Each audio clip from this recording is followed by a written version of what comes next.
Long ago, in a valley that no longer exists, there stood a village with a bell that rang every morning. It wasn't for time or warning. It rang for hope. The bell's sound was clear, deep, and warm, as if the sky itself had a voice.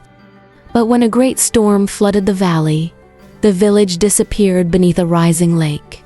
The bell was never heard again. Centuries passed. The lake grew quiet. Trees circled its banks. The story faded into legend, but once every 100 years, on the stillest morning, some say you can hear a sound soft, buried, rising from beneath the water. A boy named Eli lived by the lake. He never believed the tale until the morning he awoke with tears on his cheeks and no idea why.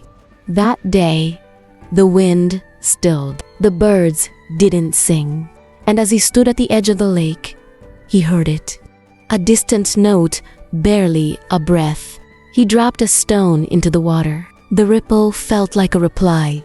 Every morning after, he returned, not to speak, but to listen. One day, he built a small raft and floated to the center. He closed his eyes, placed a hand on the surface, and whispered, "You're still here." The lake shimmered, and then, just once, the bell rang. Clear. Whole. Alive. Villagers rushed to the shore, stunned. No one knew how, but something had returned. They rebuilt the village bell tower beside the lake, even if it held no bell. And every morning, they listened. Sometimes, they heard nothing. Other times, a single tone.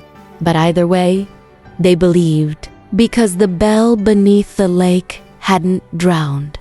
It had simply waited for someone to listen. Like and subscribe for more EchoTale stories.